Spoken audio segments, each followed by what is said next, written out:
सबको नमस्ते और thank you for joining me. आज हमने 6th चैप्टर शुरू करना है श्रीमद् भागवत गीता का। उसके पहले एक छोटा सा मंत्र का टुकड़ा पढ़ लेता हूँ। ये ऋग्वेद का मंत्र है। मंत्र कहता है, इच्छन्ति देवः सुन्वन्तः सुन्वन्तं न स्वप्नाय स्पृहयन्ति। ऋग्वेद 8:6-12। मतलब इसका ये होता है कि सुनवंतम इच्छन्ति, यज्ञ करने वालों को ही पसंद करते हैं देवता गण। देवता क्या होते हैं? देवता होते हैं देवाः। इच्छन्ति देवाः, देवा वो होते हैं जो दिव्य शक्ति वाले होते हैं और जो देते हैं। ठीक, जो देता है और जो दिव्य शक्ति वाला है, जिसके पास कोई भी दिव्य गुण है, दिव्य शक्ति है, वो देवता है। Technically speaking, as per the language, as per the grammar, तो देवता उसी को कहते हैं। तो अब हम कैसे समझते हैं? हम समझते हैं कि जैसे हम कहते हैं कि बारिश का देवता है इंद्र देवता, बारिश देता है। तो बारिश का देवता वो है जिसके पास देने के लिए कुछ है। बारिश है जो देता है और उसके पास ये गुण है, उसके पास ये क्वालिटी है जो परमात्मा ने उसको दिया हुआ है, दिव्य शक्ति है कि वो बारिश दे सकता है। तो हम उसको देवता कहते हैं। हम लक्ष्मी को देवी कहते हैं क्योंकि वो हमको दे सकती है। तो यहाँ पर ये मंत्र कहता है कि देवता जो होते हैं वो उन्हीं को पसंद करते हैं जो यज्ञ करते हैं। यज्ञ करते हैं, एक तो जो पूजा पाठ करते हैं, उनके लिए पूजन करते हैं, उनके लिए वंदना करते हैं, उनको याद करते हैं, स्मरण करते हैं और फिर आगे बांटते हैं लोगों में सेल्फलेसली। क्योंकि अगर बारिश गिरती है तो वो सेल्फलेसली सब जगह सब कुछ बांटती है ना। अगर वायु देवता चलता है तो सब जगह ही वायु फैलाता है ना। तो इसी तरह से देवता उनको ही पसंद करते हैं जो लोग, इसका बड़ा सीधा एक वो बन जाता है कि जो अकर्म करने वाले होते हैं उनको देवता पसंद नहीं करते। अभी हम लोग पीछे से ही कर्म अकर्म विकर्म पे बातें कर रहे हैं। हमको पता चल रहा है कि ये क्या फर्क है इसमें और उसमें, लेकिन हमको ये पता चल गया है कि इसका मतलब बड़ा सिंपल है कि जो एक साइड होके खड़े हो जाते हैं कि ना हमने इधर पार्टिसिपेट करना है ना उधर पार्टिसिपेट करना है, हम अकर्म में लगे, हमने क्या, हमने कुछ बुरा नहीं किया, ये देवताओं को पसंद नहीं आता। तो इसका मतलब पसंद नहीं आता का मतलब ये है कि फिर देवों की दिव्य शक्ति की, देवताओं की ब्लेसिंग्स इनके ऊपर नहीं होती। हमको जो भी चाहिए होता है, ह्यूमन बीइंग्स को जो भी चाहिए होता है, हम उस चीज को कहीं ना कहीं से तो मांग कर लेते ही है ना, या हमको कहीं ना कहीं वाया मीडिया के थ्रू मिलती है वो चीज। तो जहां से भी हमको मिलती है, जो भी हमको प्राप्त कराते हैं, वो सब हमारे लिए देव देवता हैं। जिस तरह हमको ये शरीर भी तो हमारे माता पिता से मिलता है, तो हम पितृदेव मातृदेव भी तो कहते हैं ना। तो वो भी कहा जाता है कि माता पिता को भी वो बच्चे अच्छे नहीं लगते जो कि कुछ भी नहीं करते। उनको भी वही बच्चे अच्छे लगते हैं जो आगे नाम बढ़ाते हैं, काम बढ़ाते हैं, परिवार को बढ़ाते हैं, अच्छे काम करते हैं, उनको भी वही अच्छे लगते हैं। तो यही मंत्र बता रहा है कि यज्ञमय लोगों को ही देवी देवता पसंद करते हैं। ठीक है, आगे बढ़े। अब आज हमने 6 को शुरू करना है। तो छठे चैप्टर को शुरू करने से पहले मैं उसकी इंट्रोडक्शन का थोड़ा सा हिस्सा पढ़ लेता हूं और उसके बाद हम श्लोक पे स्टार्ट कर लेंगे। ठीक है, हम छठा अध्याय शुरू करेंगे जिसका नाम ध्यान योग भी है और आत्म संयम योग भी है। प्रत्येक व्यक्ति की मानसिक रचना अलग अलग होती है। कोई ज्ञान मार्ग को आसान समझता है, कोई भक्ति मार्ग को और कोई कर्म मार्ग को। जिसकी रुचि भी जैसी होती है उसके अनुकूल ही उसको उस मार्ग पे चलने की प्रेरणा मिलती है और उसे आसान लगता है। परंतु क्योंकि संसार के अंदर सब जीव कर्म करते हुए कर्म में विरत होकर नहीं, कर्म से विरत तो होना कठिन है, कर्म में करते हुए ही जीते हैं, इसीलिए कर्म योग सबसे अधिक व्यावहारिक या प्रैक्टिकल समझा जाता है। उसी कर्म योग का पहले 6 चैप्टर्स में वर्णन किया गया है। 6th चैप्टर अब ये बताता है कि कर्म योग का साधन क्या है, कि कर्म योग को पूरा करने के लिए क्या साधन है। कर्म योग का अर्थ यहाँ पर बताया गया है कि काम और क्रोध इन दोनों को त्याग दो पूरी तरह। जब काम और क्रोध को त्याग दोगे तो इसका अर्थ हो जाएगा निष्काम कर्म। ये तभी संभव होगा जब अपनी इंद्रियों के ऊपर कंट्रोल करोगे, अपनी इंद्रियों पर निग्रह करो। तो जब अपनी इंद्रियों पर निग्रह करोगे, कंट्रोल करोगे, अपने ऑर्गन, सेंसरी ऑर्गन्स के ऊपर, एग्जीक्यूटिव ऑर्गन्स के ऊपर, तभी आप अपने काम और क्रोध को कंट्रोल में कर सकोगे। तो जब आप काम और क्रोध को कंट्रोल करोगे तब आप निष्काम कर्म कर सकते हो। ये अभी तक बताया कर्म योग के अंदर। और इंद्रियों का निग्रह किया जा सकता है ध्यान करके, ध्यान लगा के। तो अगर आपको अपनी इंद्रियों के ऊपर से अटेंशन को, ध्यान को हटाना है, तो उस अटेंशन और उस ध्यान को आपको अलग जगह लगाना पड़ेगा। तो जब आप ध्यान लगाओगे यानी कि मेडिटेशन पे बैठ जाओगे या मेडिटेटिव रहोगे, तो आपका दिमाग और मन जो है वो इंद्रियों की तरफ नहीं जाएगा।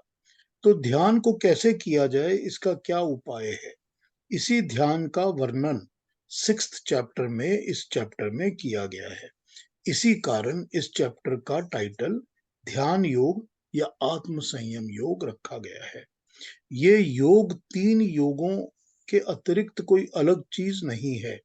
योग शब्द सिर्फ जुड़ने के लिए यूज किया गया है, कि जब ध्यान योग कहा मतलब ध्यान से जुड़ जाओ, तो उसके लिए ही केवल इसको योग किया गया है। ये एक कर्म योग का साधन है। कर्म कैसे करने हैं और कर्म में जुड़ना कैसे है, उसके लिए ही एक साधन, एक मीन्स बताया है, जिसको ध्यान योग कहते हैं। अब क्योंकि अगले 6 चैप्टर्स में, इसके बाद के अगले 6 चैप्टर्स में भक्ति योग का वर्णन किया जाएगा, इसीलिए इस अध्याय में ध्यान योग का वर्णन करके भक्ति योग की तरफ चलने का रास्ता ओपन कर दिया है। ये है इस चैप्टर की इंट्रोडक्शन। इस इंट्रोडक्शन को ध्यान में रखकर अब हम आगे इसको पढ़ेंगे। मैं, मेरे पास चश्मा किधर है? अरुणा जी से प्रार्थना करता हूं कि वो दोनों पहले दोनों श्लोक तो पढ़ दें 6th अध्याय के 1 और 2 जी। ओम श्री परमात्मने नमः। श्रीमद् भगवद गीता अथ षष्ठोऽध्यायः। आत्मसंयम योगः।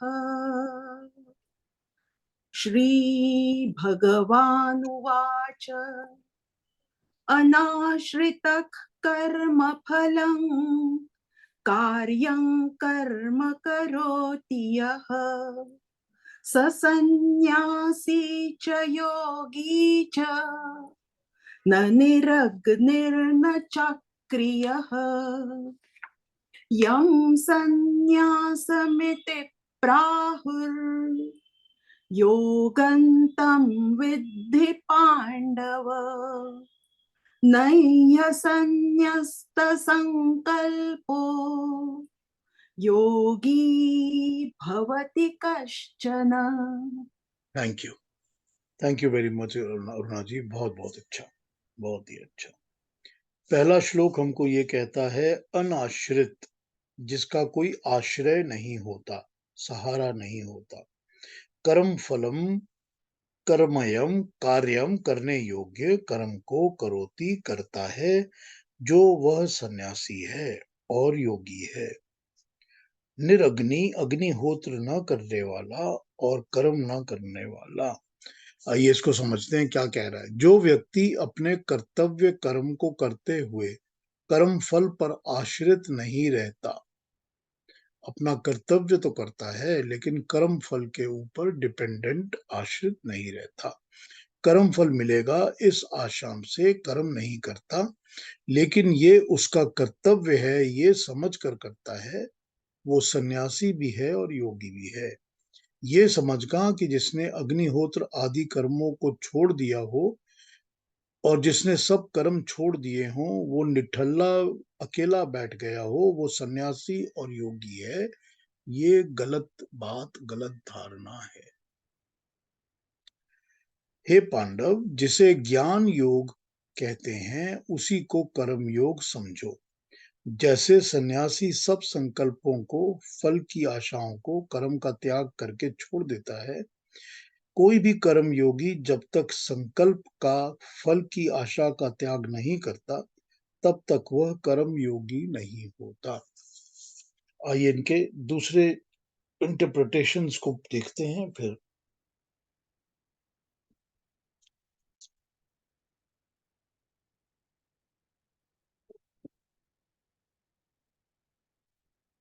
हाँ,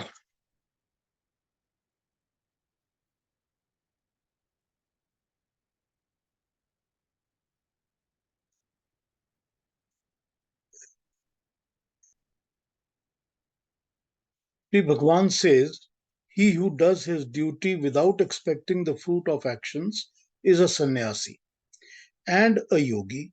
He is both. He is a Sankhya yogi and Karam yogi. The one who is no sannyasi, no renouncer, who has merely renounced the sacred fire, even so he is no yogi who has merely given up all activities. Arjun, you must know that what they call sannyasa is no other than yoga, for none becomes a yogi who has not abandoned his sankalp, thoughts of the world.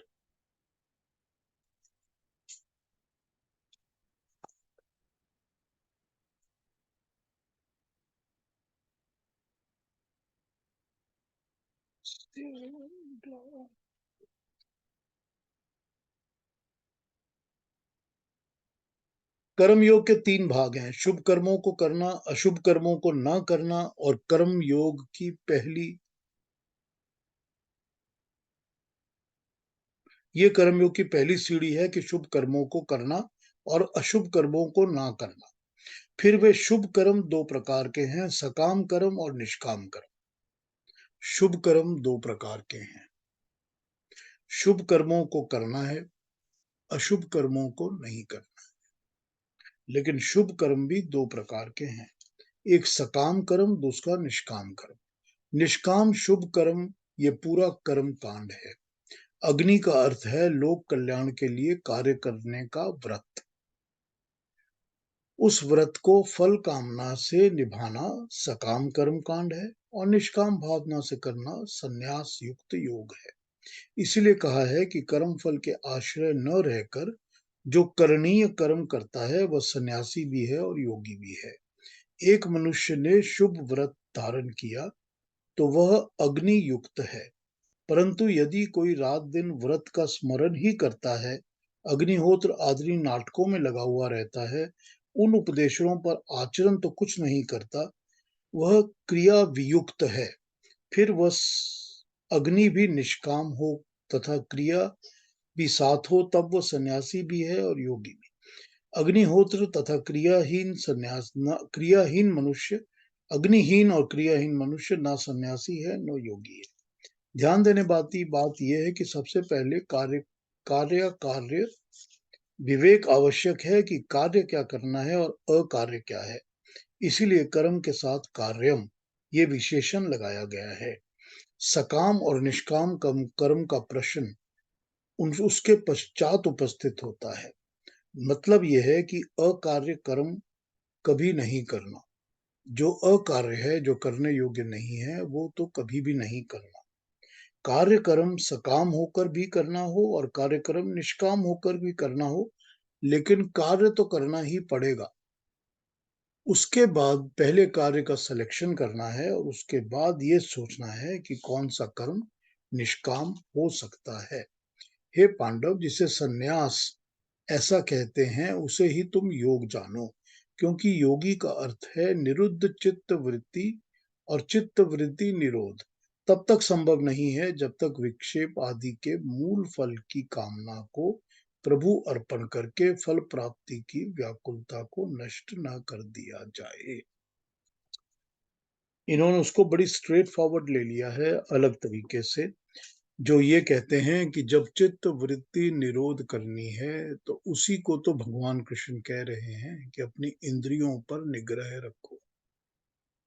जब भगवान कह रहे हैं कि अपनी इंद्रियों पर control करो, मतलब ये है कि अपने सेंसेस के ऊपर कंट्रोल करो और मन को ध्यान पे लगाओ।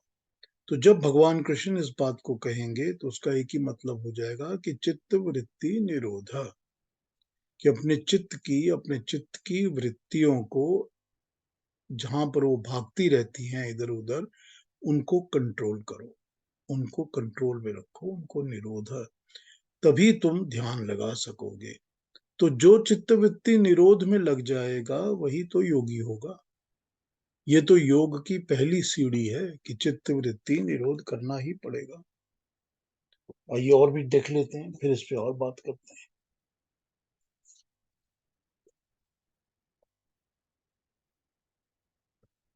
बिना किसी फल के आश्रय के फल की इच्छा को त्याग कर करने योग्य कर्म जो करता है वह सन्यासी भी है और योगी भी है, यानी कि निष्काम कर्म करने वाला भी है। सन्यासी वो नहीं होता जो कर्म को छोड़कर निरग्नि आग को जलाना छोड़कर, अभिप्राय मतलब ये है कि दैनिक कर्म को छोड़कर रहता है, वो सन्यासी नहीं होता। हे पांडव, जिसको सन्यास कहते हैं उसे तू योग निष्काम कर्म करना यही समझ। संकल्पों को न छोड़ने से कोई भी व्यक्ति योगी नहीं होता। संकल्प छोड़ने ही पड़ते हैं। संकल्प क्या हो गए? संकल्पों का मतलब हो गया ये सोचना कि मेरे को ये चाहिए, ये करना है, वो करना है, ये पाना है, वो पाना है। जब तक ये छूटेगा नहीं तब तक इंसान योगी और कर्म योगी नहीं बन सकेगा, क्योंकि उसका दिमाग और मन इसी तरफ लगा रहेगा। तो इस बात को वो कह रहे हैं। गीता का भाष्य करते हुए स्वामी शंकराचार्य कहते हैं कि संक्षेप में गीता शास्त्र का प्रयोजन परम कल्याण अर्थात कारण सहित संसार की अत्यंत उपरति हो जाना है। वह परम कल्याण सर्व कर्म संन्यास पूर्वक आत्मज्ञान निष्ठा रूप धर्म से प्राप्त होता है। स्वामी जी का ये कथन है कि स्वामी जी का ये कथन इस श्लोक से अशुद्ध सिद्ध हो जाता है। गीता में फल की कामना छोड़कर किया कर्म ही कर्म योग, निष्काम भाव से किया कर्म कहा गया है। कर्म योग ही संन्यास है, कर्म संन्यास नहीं, वरन कर्म फल का संन्यास करने को कहा गया है। ये माना जाता है कि श्री शंकराचार्य ईसा से पूर्व काल में हुए थे। इससे ये पता चलता है कि वेद के त्रैतवाद के विषय का में संशय उस काल से पहले से ही था। महाभारत में भी त्रैतवाद और अद्वैतवाद का विवाद इसका उल्लेख है और गीता में दो आत्म तत्वों के होने का निर्णयात्मक उत्तर भी है। इस विवेचना का अभिप्राय ये है कि शंकराचार्य ने जो गीता के मत को उलट कर लिखा है वो उस काल में फैली हुई भ्रांति और भ्रांत मत को सत्य सिद्ध करने का प्रयास है। इसी प्रयास से गीता का अर्थ विकृत होता चला गया है। आइए बातों को समझते हैं कि क्या कहा जा रहा है। पहले स्वरूप में ये कहा जा रहा है कि फल के ऊपर आश्रित, फलों के ऊपर आश्रित, कर्म फल के ऊपर आश्रित, डिपेंडेंट, जो उसके आश्रय में रहता है। कर्म फलों के ऊपर डिपेंडेंट ना होकर, जो उसके ऊपर डिपेंडेंट नहीं होता, वो उस तरह से जो कर्म करता है, वो सन्यासी ही है। तो सन्यासी क्या हुआ? सन्यासी वही हुआ जिसने छोड़ दिया है। क्या छोड़ा है? अब भगवान कृष्ण यहाँ बड़ा सीधा-सीधा स्ट्रेट फॉरवर्ड एक इंटरप्रिटेशन के साथ ये बता देते हैं कि जिसने ये सोच लिया कि मैंने सारी दुनिया छोड़ दी, मैंने अग्नि कर्म करने छोड़ दिए। अब जब वो यहाँ पर अग्नि कर्म की बात कर रहे हैं, तो वो अग्नि कर्म का मतलब आग जला के ही कुछ करने की बात नहीं कर रहे। वो कर रहे हैं कि जो हमारी normal day to day life है, ये भी तो एक अग्नि प्रज्वलित है। ये भी तो जली हुई एक अग्नि की तरह ही है कि हमको रोटी कमानी है, हमको खाना पकाना है, हमको खाने की कमाइयाँ करनी है, हमको अपनी रोटी का जुगाड़ करना है, परिवार का ध्यान रखना है, समाज का ध्यान रखना है, समाज का ख्याल रखना है। ये सभी कुछ अग्नि की तरह काम करती हैं और हम लोगों ने इनको अलग-अलग अग्नियों के नाम भी दिए हुए हैं, ठीक है ना? तो हम जब इनको इस तरह समझते हैं, तो हमको पता चलता है कि भगवान कृष्ण यहाँ पर यही कह रहे हैं कि ये सारा ही कुछ छोड़कर जो बैठा है, जिसने अग्नि के सब स्वरूपों का त्याग कर दिया है, जो ये समझता है कि मैं छोड़ के बैठा हूँ, वो सन्यासी कोई सन्यासी नहीं है, क्योंकि वो सन्यास तो है ही नहीं। अब आप देख लीजिए कि हमारे समाज में, हमारे ही समाज में कितनी गलत धारणाएँ फैली हैं। किस तरह से लोग समझते हैं कि मैं सन्यासी हो गया हूँ, तो सन्यासी हो गया हूँ तो बस कुछ नहीं करता हूँ, ठीक है ना? सारा दिन भांग पीते हैं या सारा दिन छाई लगा के बैठे रहते हैं या कुछ नहीं करते हैं या हुक्का गुड़गुड़ाते हैं या कुछ भी नहीं करते हैं, माला फेरते रहते हैं, वो यही समझते हैं कि हम सन्यासी हैं। लेकिन भगवान कृष्ण तो उनको सन्यासी नहीं मानते ना। तो अगर वो भगवान कृष्ण की बातों को माने, तो उस किस्म का सन्यास तो वो ले नहीं सकते। अब यहाँ क्या कहते हैं? वो कहते हैं कि जिसने फलों के ऊपर आश्रय करके अपने कर्मों को करना छोड़ दिया, उसको सन्यासी समझो, उसको सन्यासी समझो। क्योंकि तुमने कोई भी चीज़ की एक्सपेक्टेशन ही छोड़ दी है। तुमने ये फलों के ऊपर आश्रित होके अपने कर्मों को करना छोड़ दिया है। कि तुम कर्म तो करोगे, लेकिन फल क्या मिलेगा, उसके ऊपर क्या आशा है तुम्हारी, वो तुमने पूरी तरह छोड़ दी। तो एक तो तुमने निष्काम कर्म करना है, कि मेरी कामना कोई नहीं है और निष्काम कर्म कैसे होगा? ये दूसरे श्लोक में बता दिया उन्होंने, कि निष्काम कर्म तभी होगा जब इंद्रियों के ऊपर निग्रह होगा, कि जब काम और क्रोध पे कंट्रोल हो जाएगा। तो काम और क्रोध पे अगर कंट्रोल हो जाएगा कि मेरे को कामना कुछ नहीं है, मैं किसी कामना के साथ जुड़कर कर्म नहीं कर रहा।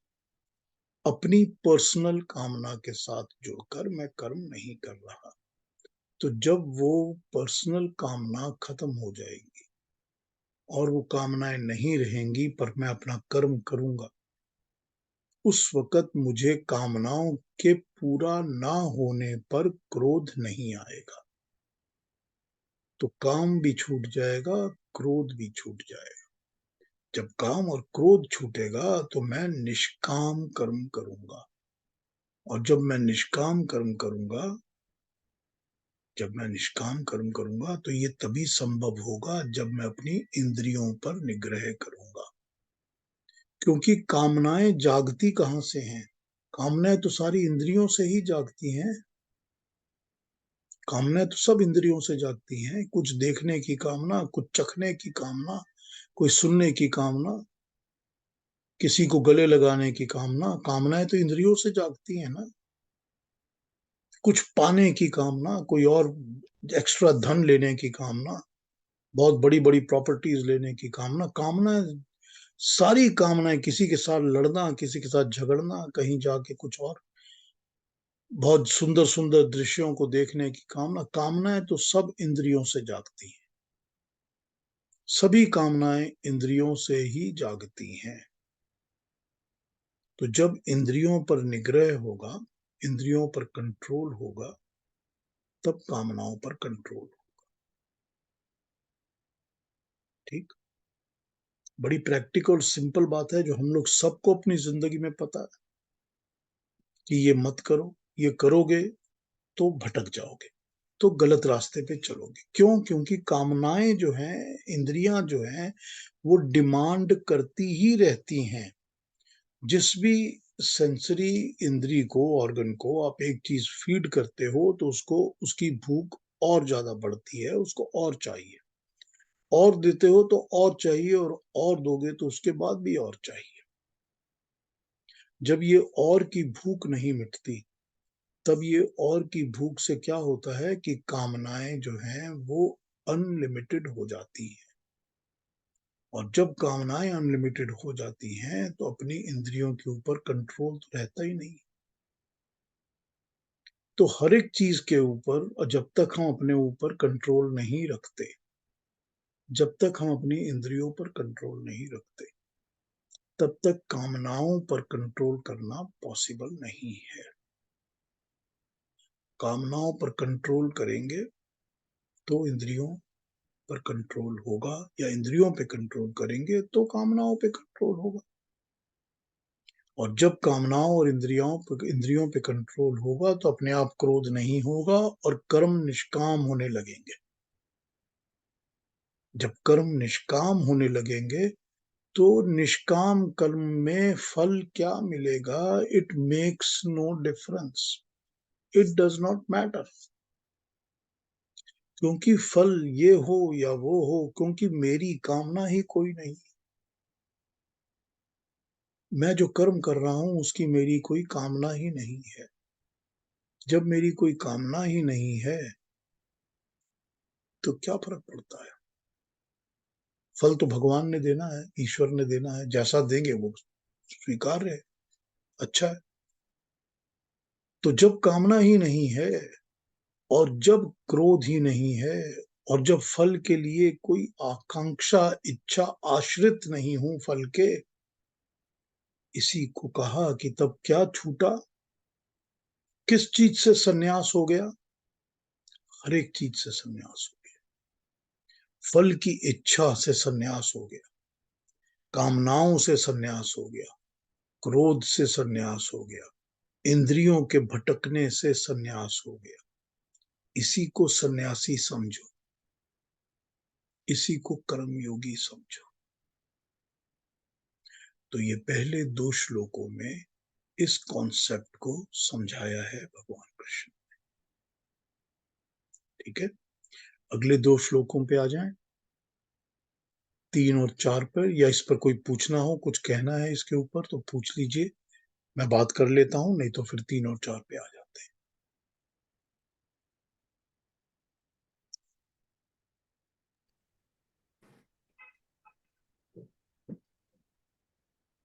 हाँ जी अरुणा जी, 3 और 4 पढ़ दीजिए। जी। आरुरुक्षोर्मुनेर्योगम् कर्म कारणमुच्यते योगारूढस्य तस्यैव शमः कारणमुच्यते यदा हिनेन्द्रियार्थेषु न कर्मस्वनुषज्जते सर्वसंकल्पसन्न्यासी योगारूढ़स्तदोच्यते। बहुत अच्छा, thank you very much, thank you so much. आरूढ़क्षो, ऊपर चढ़ने की इच्छा वाला, मुनि मनन करने वाला मनुष्य, उच्चते उचित कहा जाता है, योगारूढ़स्य जो कर्म योग पर पहुंच गया है, तस्य शमः कर्म फलों के संकल्प का शमन करने वाला साधन, उच्चते सबसे उच्च कहा जाता है। इंद्रियार्थेषु, इंद्रियों का अर्थ सर्व संकल्प सन्यासी, सब संकल्पों को त्याग देने वाला। ठीक है, इसके मतलब होते हैं कि जब साधक कर्म योग के लक्ष्य को पाने के लिए ऊपर चढ़ रहा होता है, तब उसका साधन कर्म होता है। जब वो लक्ष्य पर आरूढ़ हो जाता है, वहां पहुंच जाता है, तब वहां टिके रहने का साधन शम या शांति होती है। मोडस ऑपरेंडी, ठीक है ना। सारे मैनेजमेंट के प्रिंसिपल समझा देते हैं भगवान कृष्ण, एक एक सिंपल सिंपल से श्लोक के अंदर सारे दुनिया के मैनेजमेंट प्रिंसिपल सामने रख देते हैं हमारे, समझते हैं इसको। अगला बोलता है, तो मुनि योगारूढ़ तब कहलाता है जब कोई मनुष्य इंद्रियों के विषयों में या कर्मों पर आसक्त नहीं रहता, तब संकल्पों को त्याग देता है, तब उसे योगारूढ़ कहते हैं। वह व्यक्ति कर्म योग की ऊपर की मंजिल पर चढ़ गया होता है। लोक व्यवहार में धन पुत्र प्राप्त आदि करने के लिए जब यजमान यज्ञ प्रारंभ करता है, तब संकल्प का वाक्य पड़ता है। ये संकल्प कहता है। संन्यास में इस प्रकार के संकल्प का त्याग करना पड़ता है, क्योंकि उसमें कर्म का ही त्याग करना होता है। भगवान श्री कृष्ण कहते हैं कि कर्म योगी में भी कर्म फल के संकल्प को छोड़ना ही पड़ता है। इसीलिए इसीलिए कर्म योग तथा ज्ञान योग एक ही हैं। कर्म तो रजोगुण का प्रतीक है, और जो शम है वो सत्व गुण का प्रतीक है। कर्म में चंचलता है और शम में स्थिरता है। लक्ष्य पर पहुंचने के बाद कर्म नहीं रहता, कर्म का शमन हो जाता है, कर्म का अकर्म हो जाता है, निष्कर्म हो जाता है। कर्म में अशांति है, लेकिन लक्ष्य में शांति है। गीता में कर्म योगी का वर्णन ठीक ऐसे ही किया गया है जैसे ज्ञान योगी का, सन्यासी का, क्योंकि गीता कर्म योगी तथा ज्ञान योगी को एक ही समझती है। इस श्लोक में भी योगारूढ़ का या कर्म योगी का वर्णन करते हुए यही कहा गया है कि इंद्रियों के विषयों में ना उलझा हो, कर्म फल में आसक्त ना हो। यही वर्णन ज्ञान योगी का है। दोनों में कोई भेद नहीं है। कभी कभी लोग कहते हैं कि हम कोई साधु महात्मा तो है नहीं जो इतना ऊंचा उठ सकें जहां गीता हमको पहुंचाना चाहती है। लेकिन उनके लिए भगवान कृष्ण कहते हैं कि मेरा उपदेश साधु महात्मा के लिए नहीं है, मेरा उपदेश व्यवहारिक है, प्रैक्टिकल है, नॉर्मल लोगों के लिए, सांसारिक व्यक्तियों के लिए है। ये मत कहो कि मैं जड़ हूँ, व्यवहारी हूँ, संसारी जीव हूँ, मुझे से क्या होगा, मैं कर्म योगी या ज्ञान योगी कैसे बनूंगा, क्योंकि प्रत्येक मनुष्य कर्म करके ऊंचा उठ सकता है। दूसरी ट्रांसलेशंस देखता हूँ, फिर इस पर आता हूँ वापस।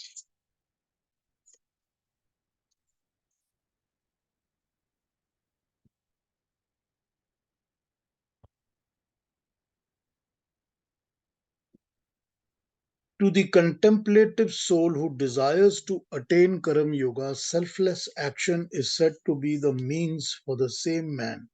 When he is established in yoga, absence of all sankalpas, thoughts of the world, is said to be the way to blessedness. When a man ceases to have any attachment for the objects of senses and for actions, and has renounced all sankalpas, that is, the thoughts of the world, he is said to have attained the yoga. 3 or 4.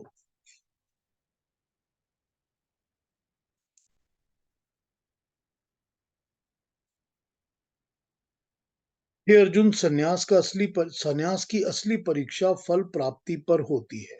जब मनुष्य फल तक नहीं पहुंचता, किंतु ध्येय प्राप्ति के लिए शिखर पर चढ़ने की इच्छा रखता है, तब तक उसके लिए ध्येय प्राप्ति के लिए कर्म करना आवश्यक है। किंतु ध्येय प्राप्ति पर फल प्राप्ति भी साथ ही होती है, तब अपने को संभालना कठिन हो जाता है। उस समय शम या शांति उसके काम आती है। एक चतुर वैद्य एक असाध्य समझने वाले रोगी की चिकित्सा में लगा हुआ है। रोगी रोग मुक्त हो गया। अब मान लीजिए कि वो रोगी से किसी फल की इच्छा नहीं रखता, किंतु ध्येय प्राप्ति अर्थात रोगी की रोग मुक्ति के से जो कीर्ति, अर्थ लाभ, मित्र संप्राति आदि नाना फल उस पर स्वयं टूटकर बरसते हैं, उनका बोझा सहन करने के लिए उसे शम, शक्ति या शांति की आवश्यकता होती है। अगेन एक अलग लेवल पर ही समझाया है इसको। जिस प्रकार भूख मिट जाने पर भोग्य पदार्थों का थाल भरा हुआ सामने पड़ा हो तो भी खाने की इच्छा नहीं होती, इसी प्रकार पूर्वोक्त ब्रह्म निर्वाण कर पाने वाले के सब संकल्प सब प्रकार से भूख उसकी मिट जाती है, वह आप्त काम हो जाता है। इस सर्व संकल्प सन्यासी का ही नाम शम है। इसको प्राप्त हो जाने वाले पुरुष को उस समय योगारूढ़ कहते हैं। आत्मा के अतिरिक्त अन्य किसी भी वस्तु के द्वारा सुख पाने की इच्छा अंतोतगत्वा परालंबन परतंत्रता ही तो है। इस प्रकार की परतंत्रता में फंसा हुआ मनुष्य किसी न किसी तुच्छ वस्तु के सामने गिड़गिड़ाता है। ये गिड़गिड़ाने की अवस्था समाप्त होनी चाहिए। आत्मा के अतिरिक्त किसी भी वस्तु के द्वारा सुख पाने की इच्छा अंतोतगत्वा परावलंबन परतंत्रता ही तो है।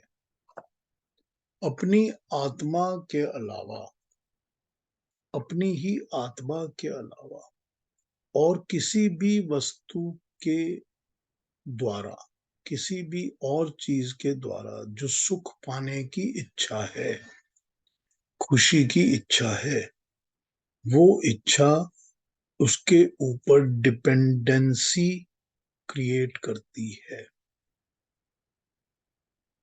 अपनी आत्मा के अंदर आत्म सुख जो है वो मुझे चाहिए। अगर मुझे अपनी आत्मा का ही आत्म सुख चाहिए तो मैं अपनी आत्मा पर ही निर्भर करता हूं, तो मैं अपनी आत्मा का दास नहीं बनता। लेकिन जैसे ही आत्मा के अलावा किसी भी और चीज के सुख की मैं इच्छा करता हूं, तो उस सुख की इच्छा करने वाली जो भी वस्तु वाया मीडिया है, वो वाया मीडिया वस्तु का मैं दास बन जाता हूं, उसके ऊपर मैं डिपेंडेंट हो जाता हूं। ठीक है, समझ में आ रही है बात? क्या कह रहे हैं? ये कह रहे हैं कि जैसे ही कोई भी ऐसी और वस्तु अपनी आत्मा के अलावा और कौन सी और वस्तु है जिसको मैं सुख का साधन समझ सकता हूं। हर एक वस्तु है, मेरा शरीर है, तो जैसे ही मैं शरीर को सुख का साधन समझता हूं और शरीर के सुख के साधन के थ्रू मैं कोई भी चीज पाना चाहता हूं, तो मैं उसको पाने के लिए अपने शरीर के आगे गिड़गिड़ाता हूं कि हे शरीर, मुझको ये दिला दे ताकि मुझे सुख मिले। ठीक, तो मैं अपने शरीर का दास बन जाता हूं। अब मैंने शरीर यूज किया वर्ड, आप शरीर को डाइसेक्ट कर लीजिए और कह लीजिए कि अलग अलग अलग अलग अंगों की बातें कर लेते हैं। तो जब अलग अलग अंगों की बातें करेंगे कि शरीर में ये भी अंग हैं, ये भी अंग हैं, ये भी अंग हैं, और इनके सुख की प्राप्ति के लिए जब मैं इच्छा करने लगता हूं, तो ऑब्वियसली मैं उस अंग की दासता में चले जाता हूं, डिपेंडेंसी में चले जाता हूं। मुझको उसी अंग पे डिपेंड होना पड़ता है और मुझे उस अंग से गिड़गिड़ा कर प्रार्थना करनी पड़ती है कि हे मेरे ये वाले अंग, मुझे ये सुख प्राप्त करा के दे। ये परातंत्रता है, ये लॉस ऑफ फ्रीडम है। जो लॉस ऑफ फ्रीडम सिर्फ आत्मा है जिसमें नहीं होता, लेकिन बाकी सब जगह होता है। कॉन्सेप्ट समझ में आ रहा है ना? ये कॉन्सेप्ट, थोड़ा सा पीयूष जी और जरा क्लियर कर दीजिए इसको कि ये कैसे हम कॉन्सेप्ट आत्मा के सुख से हैं। देखिए, ये कॉन्सेप्ट वहीं से आता है जहां हम चित्त वृत्ति निरोध कहते हैं, या अपनी इंद्रियों के ऊपर निग्रह रखना कहते हैं। या हम कहते हैं कि सारी दुनिया की चीजों के ऊपर से जुड़ाव को हटाकर अपनी आत्मा में जुड़ाव को रखो। कॉन्सेप्ट तो वहीं पर आया, हम्म, लेकिन यहां पर समझाने का तरीका ये बताया गया है कि जो भी आत्मा से अटैच्ड सुख है, मेरी एक आत्मा है, मेरी आत्मा को सुख मिलता है। किस चीज से सुख मिलता है? प्रभु भक्ति से मिलता है, ज्ञान प्राप्ति से मिलता है। ये जो हम गीता के सेशन अटेंड कर रहे हैं, इसमें से मेरी आत्मा को सुख मिलता है। या मेरी आत्मा को सुख मिलता है कि मैं सारा दिन पकौड़े खाते रहूं। या मेरी आत्मा को सुख मिलता है कि मैं फलाने स्त्री फलाने पुरुष इसके पास चले जाऊं। या मेरी आत्मा को सुख मिलता है कि मैं कानों में लगा के प्लग इन करके सारा दिन वो टां टां टू टू सुनता रहूं। किस चीज में सुख मिलता है?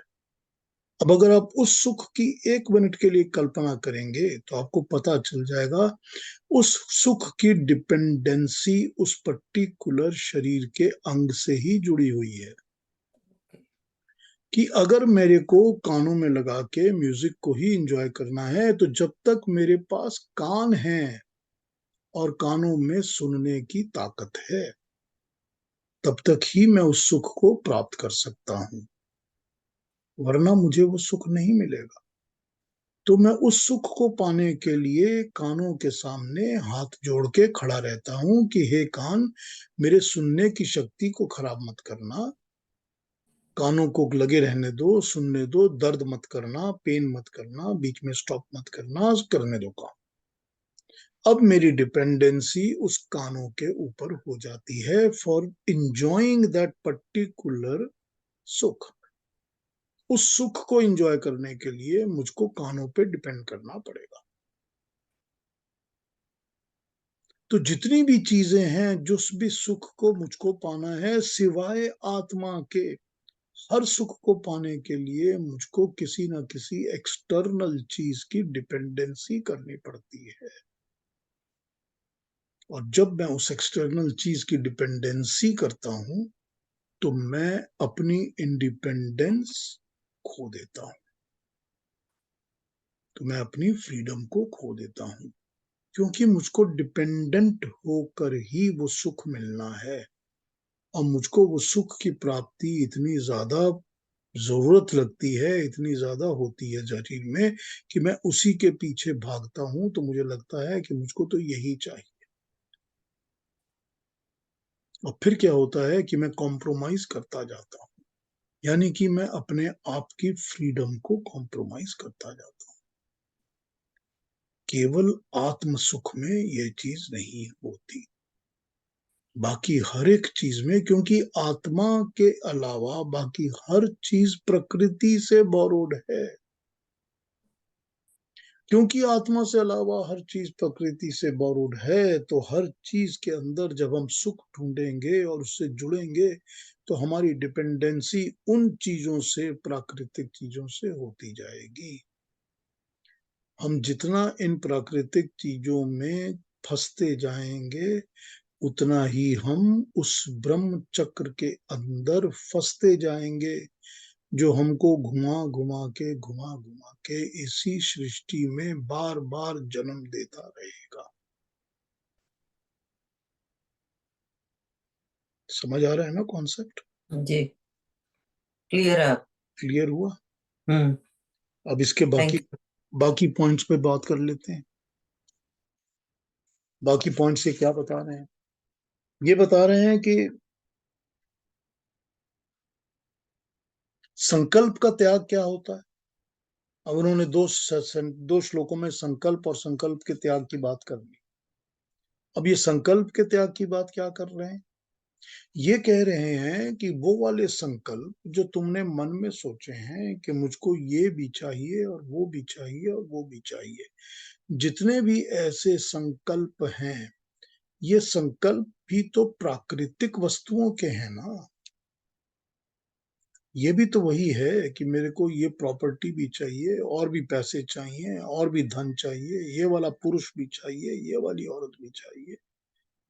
ये एक और चीज मेरे को जमा करनी है, ये भी देखनी है, ये मिस हो गई, उस कंट्री में भी घूमने जाना है। ये सारे संकल्प भी तो प्राकृतिक चीजों के हैं। तो ये संकल्प का त्याग भी सन्यास है, और संकल्प का त्याग ही सन्यास है। क्योंकि जो सन्यास लेता है वो सन्यासी हो जाता है, वो संकल्पों का त्याग ही तो करता है। क्योंकि जब सन्यास लेने की प्रक्रिया होती है, जो सन्यास लिया जाता है, सन्यास आश्रम में दाखिल होता है, पूजा पाठ करके भगवान का नाम लेके जो सन्यासी बनता है, उसको कहा जाता है कि तुम आज से तुमने संकल्पों का त्याग कर दिया। तो संकल्पों का त्याग करके ही तो सन्यासी बनता है ना। तो जब तुमने कर्म करते करते ही नॉर्मल सांसारिक जीवन के अंदर संकल्पों का त्याग कर दिया, तो तुम सन्यासी तो हो ही ना। तो यहां पर वही बात हो रही है। जब भूख का त्याग हो गया, जब पता है कि मुझको भूख से मतलब ही नहीं है, लेना देना ही नहीं है, और मेरे को भूख लगती नहीं है, तो मेरे सामने थाली परोस दी जाए बहुत बड़े पकवानों की, खानों की, तो भी मुझको कोई फर्क नहीं पड़ेगा। मुझको उनको खाने की लालसा, इच्छा नहीं होगी। तो वो क्या हो गया? संकल्पों का त्याग हो गया। संकल्पों का त्याग क्या हो गया? इंद्रियों पर निग्रह हो गया। जब इंद्रियों पर कंट्रोल हो गया, जब इंद्रियों की कामनाएं छूट गईं, तो संकल्पों के सारे डार डोर जो हैं वो छूटने शुरू हो गए। ये उन संकल्पों के त्याग की बात हो रही है, जब वो कह रहे हैं कि संकल्पों का त्याग करना। जैसे किसी ऐसे इंसान के सामने प्लेट ऑफ फूड ला दिया जाए कि जिसको कोई भूख है ही नहीं। तो जब भूख है ही नहीं, तो खाना तो पड़ा रहेगा सामने, वो हाथ भी नहीं लगाए। तो वही भूख, जब शरीर की, जब प्रकृति की चीजों की, जब इंद्रियों की भूख खत्म हो जाएगी, तो ये जो सारी की सारी दुनिया सामने बैठी हुई है ना, फैली हुई है, ये दुनिया बेमानी हो जाएगी, बेमतलब हो जाएगी। फिर इसकी हमको कोई जरूरत ही नहीं रहेगी। यही बता रहे हैं भगवान कृष्ण की वो जो कर्म योगी इस रास्ते पे चलेगा, वो भी तो सन्यासी हो जाएगा, वो भी तो सन्यासी ही है। यही सन्यास की असली परीक्षा है कि फल की प्राप्ति से वो सन्यास ले ले। दूसरी बात, अब वो कह रहे हैं कि जब तक ध्येय की प्राप्ति नहीं होती, इसको पढ़ता हूं एक बार फिर पता चलेगा क्या कह रहे हैं।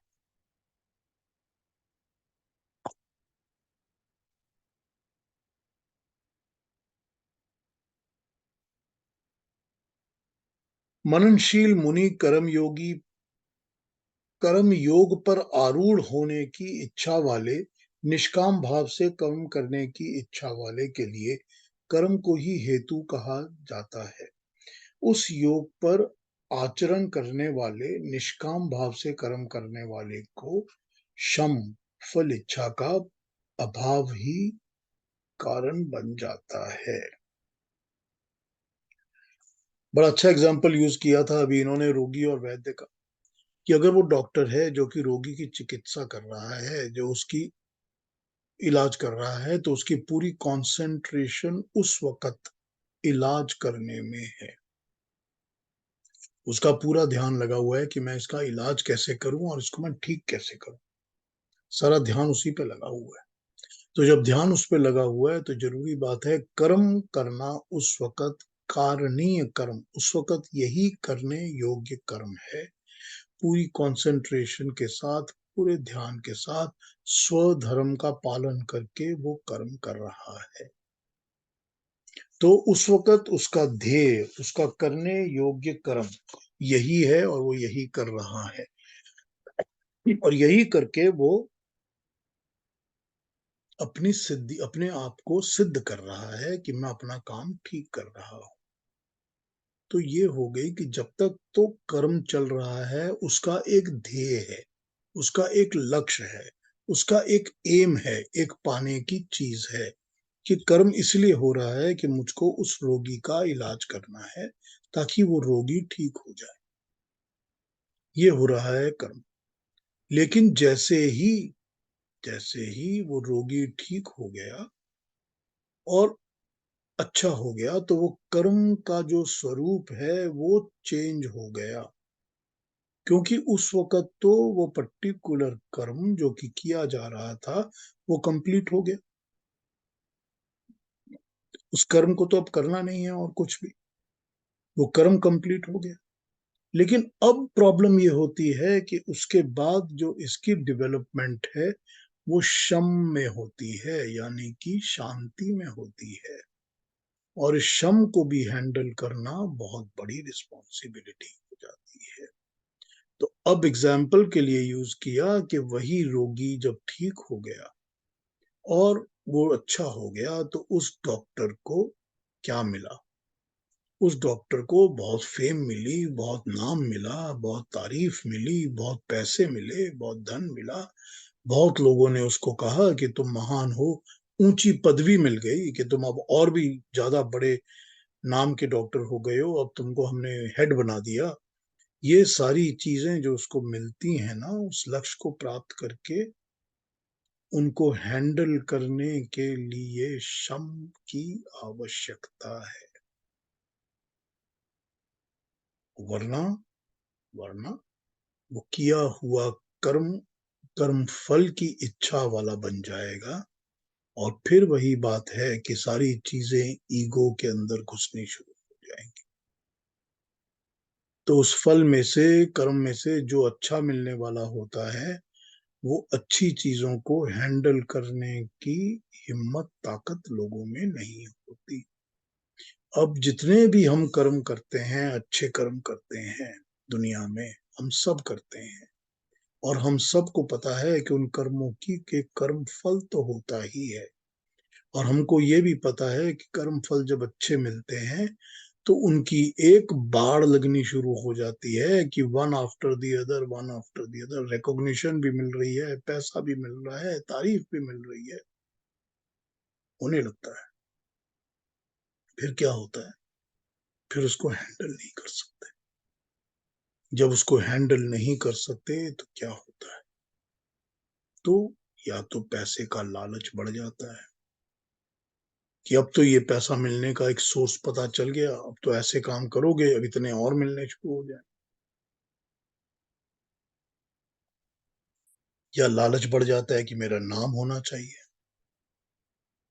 ये लालच बढ़ जाता है कि मुझे और भी फेम मिलनी चाहिए, कि मुझे अब तक तो सिर्फ शहर के लोग जानते थे, अब सारे देश के लोग जानेंगे, फिर इंटरनेशनली लोग जानेंगे। या ये हो जाता है कि मेरे को ये पोजीशन मिली हुई थी, अब और ऊंची पोजीशन मिल जानी चाहिए। क्या चीजें हैं ये सब? फिर ये सब चीजें वो हैं जो कि किसी भी कर्म योगी को डामाडोल करके नीचे गिरा देती हैं। बड़ा सिंपल मैनेजमेंट का प्रिंसिपल, बहुत। You have to handle your success, you have to handle your success with balanced state of your head, balanced state of your mind. और अगर आप सक्सेस को हैंडल करने में डामाडोल हो गए, तो लुढ़कना शुरू हो जाएगा। और फिर अपनी जिंदगी में एग्जाम्पल्स देख लीजिए, बहुत लोग ऐसे मिल जाएंगे जिन्होंने एक सक्सेस तो हैंडल किया, उसके बाद नहीं कर सके, फिर थोड़े दिन बाद एक हुआ, फिर लुढ़कना शुरू हो गया। कितने देख लीजिए जिंदगी में ऐसे एग्जाम्पल्स आपको मिल जाए। यहाँ पर यही बताई जा रही हैं बातें। फिर वही पॉइंट वाइज एक एक पॉइंट करके वो आपको एक एक स्पेसिफिक ऑपरेशन का मोड समझा देते हैं कि ऐसा करो, ऐसा करो, ऐसा करो। कि पहले बता दिया काम और क्रोध और निष्काम कर्म कैसे होगा, फिर उसके बाद बताया इंद्रियों पर निग्रह कैसे होगा, कि इंद्रियों पर निग्रह नहीं करोगे तो कर्म कर नहीं सकोगे ठीक से। फिर बता दिया कि इंद्रियों का निग्रह ही तो संन्यास है ना। फिर बता दिया कि अपनी आत्मा के अलावा जिस भी चीज से जुड़ोगे वो तुमको परतंत्र बनाएगी। वो तुम्हारे फ्रीडम को छीन लेगी, तुमको गुलाम बना देगी। और उसके बाद बता दिया कि जब सक्सेस मिल जाएगा तो भी जिस चीज से जुड़ोगे, फिर वही बात है, वो भी तुमको गुलाम बना देगी। चाहे फेम से जुड़ो, चाहे पैसे से जुड़ो, चाहे नाम और इज्जत से जुड़ो, वो चीज भी तुमको अपना गुलाम बना लेगी।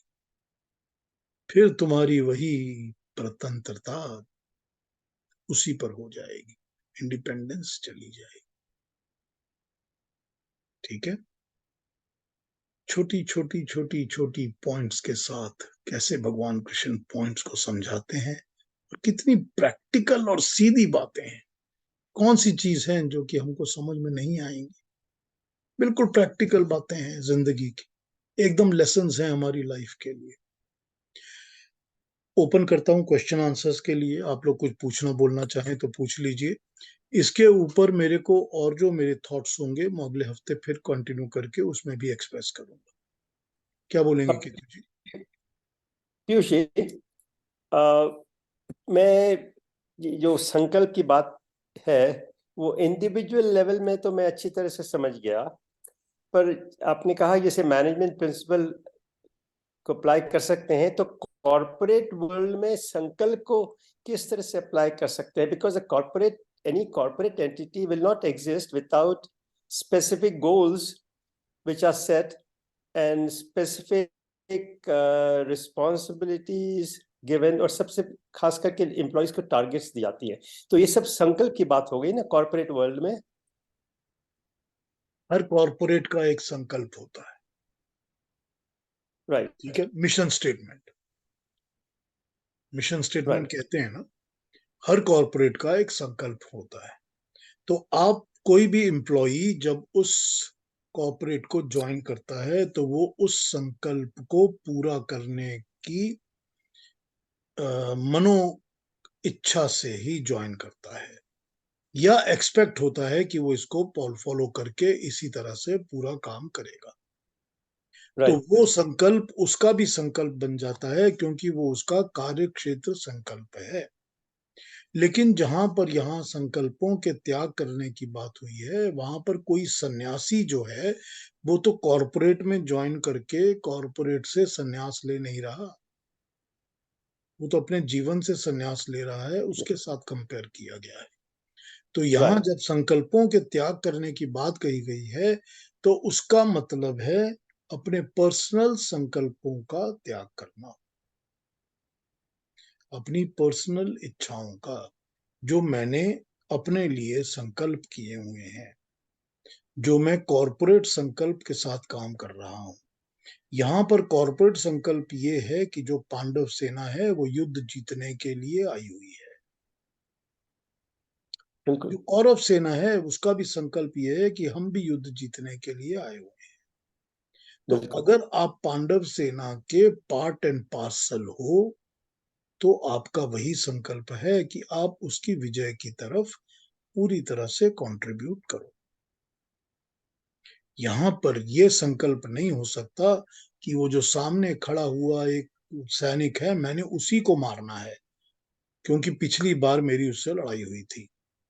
जब ये संकल्प होगा तो यहाँ पर इंसान डिग जाएगा, गलत हो जाएगा। हम्म। तो यहाँ पर पर्सनल संकल्प की बात हो रही है कि त्याग तो पर्सनल संकल्पों का ही होना जरूरी है। सारे देश का भी तो एक संकल्प होता है ना, मुल्क का भी तो एक बिल्कुल। संकल्प बिल्कुल। होता है ना। हमको अपने देश को बिल्कुल। आगे बढ़ाना है, मुल्क को आगे बढ़ाना है। हमने फौज में अपने आप को भर्ती किया है तो हमको युद्धों को जीतना है।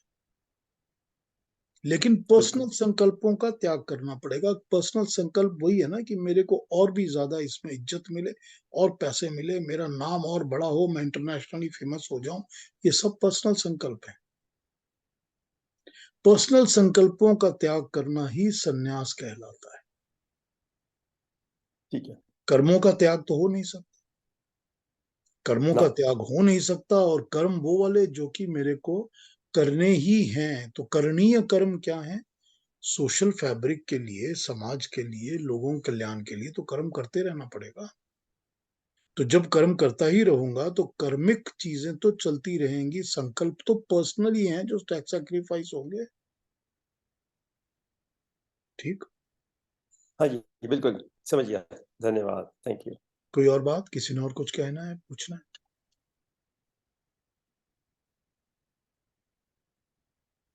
कुछ ज्यादा कंफ्यूजिंग तो नहीं हो गया आज? बहुत सारे कॉन्सेप्ट्स आ गए ना? हाँ जी, कुछ वही कहना आपने है? कहा ना, सीढ़ियों पे आरूढ़ होने जा रहे हैं, तो एक एक स्टेप बाय स्टेप सीढ़ी चढ़ रहे हैं।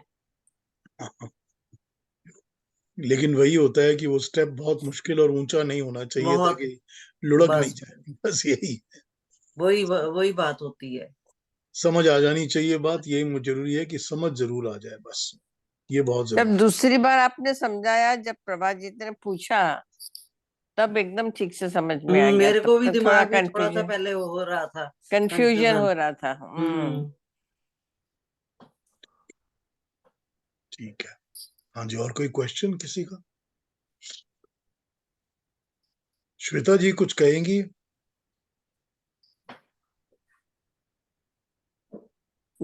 नहीं सर, क्लियर है। है क्लियर या कि अभी भी कंफ्यूजन्स हैं? नहीं सर, क्लियर है, बट मैं एक्चुअली एक बार फिर से सुनती हूँ। मेरी आदत हो गई है, एवरी मॉर्निंग जब मैं योगा करती हूँ तो मैं ऑडियो फिर से सुनती रहती हूँ। तो मुझे फिर से कुछ क्वेश्चन आएगा तो डेफिनेटली आई विल आस्क। जरूर पूछिएगा। बहुत अच्छे से आपने लिंक किया वो महाभारत के साथ, बहुत बढ़िया। जो संकल्प है हम लोग एक्चुअली वही है सर, सुनने में बहुत अच्छा लगता है, बट डेली आप डे टू डे लाइफ में उसको इम्प्लाई करना वही सबसे डिफिकल्ट टास्क है। हम कितना भी सोचे हम एक्सेप्ट नहीं करेंगे, हमने ये संकल्प लिया है, बट सिचुएशंस ऐसे आते हैं जहाँ when you just broke down, it is like it goes out of your hand. कितना भी आप डेली योगा करके मेडिटेशन करो, बट सिचुएशन उससे भी ज्यादा टफ आते हैं। बट देन इसीलिए यस, इसीलिए बिल्कुल छोटी छोटी चीजों से शुरू करना पड़ता है। जब छोटी चीजों से शुरू करते हैं तो हैंडल करने की आदत हो जाती है और इजी हो जाता है करना। इसीलिए बेबी कहा जाता है स्टेप्स, ना, हाँ, मिनी स्टेप्स। बेबी इसीलिए बेबी स्टेप्स। हाँ, बेबी स्टेप्स, बिल्कुल ठीक बोल रही हैं इंदिरा जी। बेबी स्टेप्स ही लेने पड़ते हैं। इसलिए तो जो चैंपियन बनता है वो पहले अपने लोकल एरिया के लोग बच्चों से खेलता है, उसके बाद वो सेकंड लेवल पर खेलना शुरू करता है, फिर वो स्टेट लेवल के बच्चों से खेलता है, फिर वो कंट्री लेवल से खेलता है, तब इंटरनेशनल लेवल से खेलता है ना। क्योंकि छोटे छोटे छोटे छोटे चैलेंजेस को पहले फेस करना पड़ता है, उसके बाद ही जाके बड़े चैलेंजेस फेस हो सकते हैं। तो छोटी चीजों से शुरू करेंगे तो एग्जाम्पल्स को समझ के करना आसान हो जाएगा। ठीक है ना? जी सर। हाँ जी, और कोई कुछ कहेंगे? अरुणा जी कुछ कहेंगी?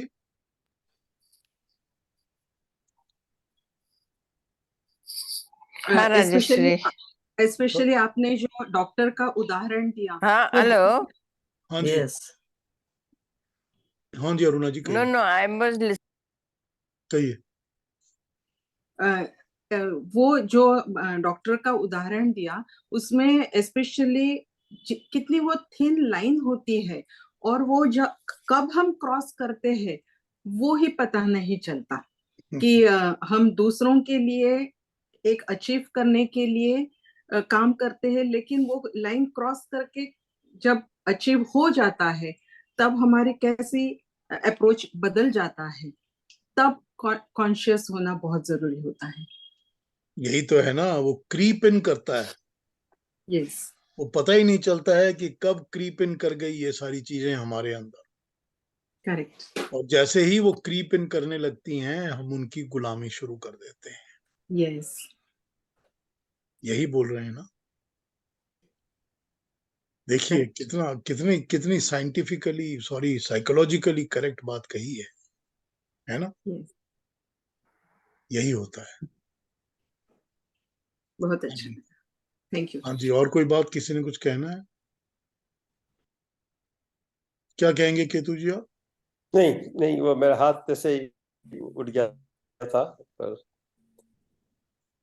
संकल्प के बिना हाथ उठ गया था, तो मैं क्या करूं।